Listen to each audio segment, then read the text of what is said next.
That's Katerina Grachova reporting there from Austria. Well, still to come later in the programme, if you ever wondered what it's like to be in space, stick around. We'll bring you all the details of a once-in-a-lifetime trip into orbit by Cirque du Soleil founder Guy Liberté. Speaks exclusively to us. Russia's the second most attractive country for immigrants after the United States, mostly from the former Soviet republics. They're willing to work hard, put in long hours for a small paycheck. As a result, some locals oppose the idea of foreign workers, as Oksana Boyko explains now. 3,000 kilometers from home, with their hopes packed in bags. For many Russians, the distance is more than the job is worth, but for this group of Kyrgyz migrants, it's an opportunity they fought for. Work, work, and again work. With jobs scarce in post-Soviet states, many of these men see Russia as their only chance to make a living, and they can't afford to be picky. Nurlan, who has 2 university degrees, is working the conveyor belt at a confectionery plant outside Moscow.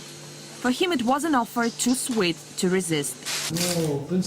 I think I could have found a similar job in Kyrgyzstan, but salaries in Kyrgyzstan are much lower. With 12 million foreigners currently residing in Russia, the country now ranks as the world's second largest migrant destination after the United States. And while most so-called aliens take unskilled and low-paid jobs, they don't always receive a warm welcome from the natives. Labor shortages, an aging population and slower economic growth. By all accounts, Russia needs migrants more than they need Russia. But these arguments have so far failed to win over the locals. According to a recent poll, about 60% of Russians are strongly in favor of limiting the influx of migrants. I'm not against them coming here, but I wish they had more respect for Russians. Sometimes I feel pity for them. Other times they make me very angry. They steal everything they can. While the opposition to guest workers appears to be on the rise, many experts insist foreigners are Russia's best bet in trying to sustain its population levels. Russia has a shrinking population that's also growing older. Even if birth rates go up, as the government hopes, we'll have to wait 20 years until these babies enter workforce. But migrants are already here, ready to work. But while many Russians take migrants' labor for granted, experts say they shouldn't. Unlike in the United States, where many come with an intention to stay, those seeking work in Russia often have a return ticket, like Nurlan.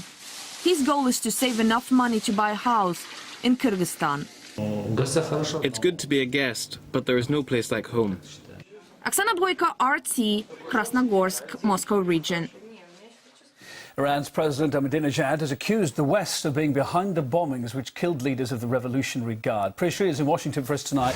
Priya, evening to you. Has there been any reaction from the US to these Iranian accusations? Well, I think many people are saying that these allegations are shocking. So the group that claimed responsibility for these attacks is a Sunni separatist group called Jundullah, or the Soldiers of God. And reports show that they have links to al-Qaeda. So how in the world could the United States be linked to this group? Well, joining me to help talk about it is author Webster Griffin Tarpley. Webster, thanks so much for joining me. Thank you. There's no confusion. Al-Qaeda itself is a kind of CIA Arab Legion created during the Soviet presence in Afghanistan. It is an open secret to any regional expert that Jundullah is controlled, funded by the U.S. and the British. I'll just give you 3 examples if I can. The London Daily Telegraph in February 2007 quoted an anonymous former high CIA official saying that Jundullah operates on the CIA classified budget.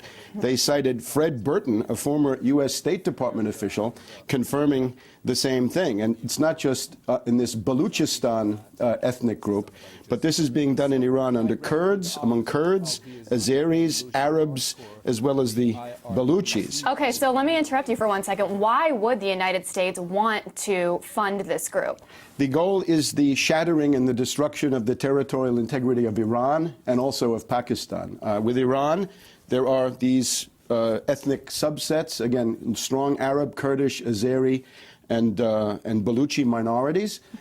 This could be used to destroy Iran from several different points of the compass, right? Essentially leaving a kind of landlocked Iranistan with Persians in the middle. At the same time, it also targets Pakistan, because if you create Greater Baluchistan, you have a successfully carved not just Iran, but also Pakistan and Afghanistan into micro-states and mini-states, as Zbigniew Brzezinski is fond of saying. One very critical thing.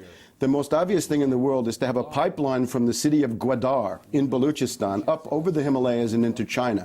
This would allow the Chinese to save an immense amount of money and time and danger in terms of getting their oil. You could also build a pipeline from Iran across the Pakistan energy corridor into China, and this is designed to block that. And is this a new relationship between the United States and Jundullah? I mean, how come we haven't heard too much about them? Are they becoming more powerful? Well, there was a flurry of attention back in 2007. We had Brian Ross of ABC News paying attention to it. Seymour Hersh in the New Yorker wrote the same thing, quoting Robert Baer of the CIA. So it's completely confirmed.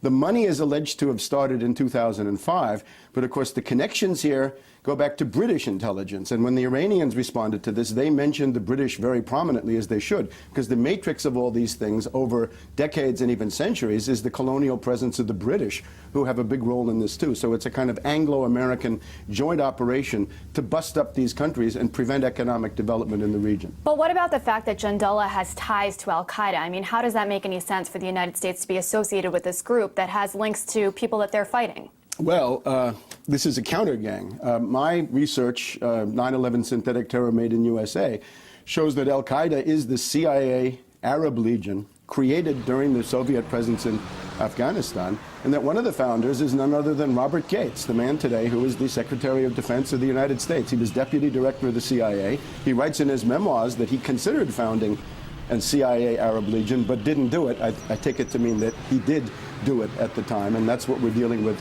al-Qaeda. So if you can have all of these groups fighting each other, you successfully shatter and destroy the national states of the region. You prevent economic development, prevent the Chinese from getting their oil, and you can rule over this crazy quilt of mini-states and micro-states, according to what Brzezinski writes about in his books. That's pretty shocking stuff. Webster, thank you so much for joining me, and we'll continue to keep you updated on the story from here in Washington, D.C., but for now, it's back to you in Moscow. Yeah, this is going to run for a bit more, isn't it? Pretty sure they're talking to Webster Tarpley. Good to see you tonight.